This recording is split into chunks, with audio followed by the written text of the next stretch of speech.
Today is Wednesday, and that means that it is Top 5 Wednesday. Top 5 Wednesday was created by Lainey at Ginger Reads Lainey, and I'll leave her links in the description below. This week's topic is the top 5 best recommendations that you've had. These aren't in any particular order, I'm just going to mention them as I come to them in my pile of books. The first book is a book that I don't have a physical copy of anymore, and that is The Small Hand by Susan Hill.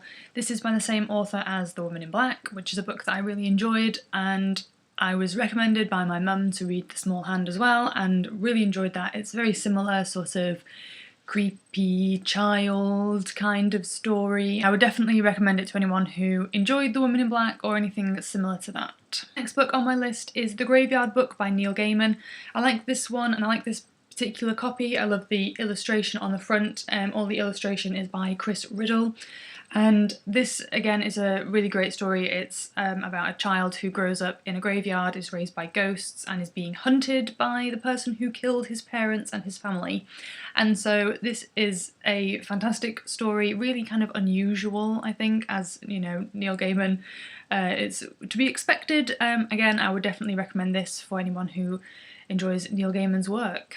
Next is a series recommendation that I've had recommended to me by so many people, and that is the Discworld series by Terry Pratchett. My mum recommended this to me when I was very young. She tried to get me to read some of Terry Pratchett's other works, some of his children's work. And then as I've gotten older, lots of people have said, you should read Discworld, you'll really enjoy it. It's kind of, if you don't know what it is, it's kind of comedy, and it's set in Discworld, which is like a planet that's going through space on the back of a giant turtle, and there's a disc-shaped planet being held on top of the back of 4 elephants.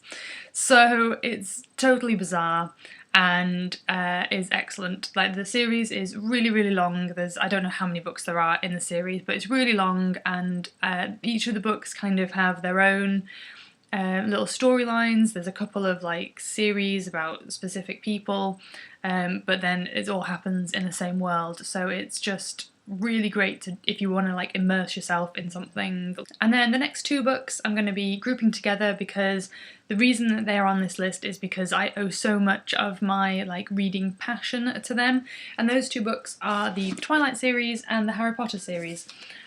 These I was recommended to read them at pretty much the same time in my life, and without them then I wouldn't be where I am now with reading. I wouldn't be as into reading as I am now if it wasn't for these 2 series. And I was recommended them by the same kind of groups of friends. I just loved these 2 series when I was reading them at the time. I really, really loved them. I haven't read either of them fully all the way through since the first time I read them, and I do want to change that this year and read them again, because like I say, I owe so much of my reading life to these 2 books. I really, really enjoyed them, and it was the first time I really got sort of really gripped by a whole world and just couldn't stop thinking about them. These are probably my first obsessions where I was online, looking on Tumblr or whatever the equivalent was when these books came out. So yeah, these have to be on there. These would be tied for first place if I had to put them in any kind of order like that. Then these would definitely be tied for first place, because like I say, I just owe so much of my reading life to them that they couldn't be anywhere other than first. So thank you to the friends that recommended that I read these books. There we go, that is it for my Top 5 Wednesday this week. If you would like to see me do all of the booky things in all of the places that I do them, then I will leave links to my Twitter and my Instagram accounts in the description below, as well as a couple of other links that might interest you. Thank you very much for watching, and I will see you next time. Bye!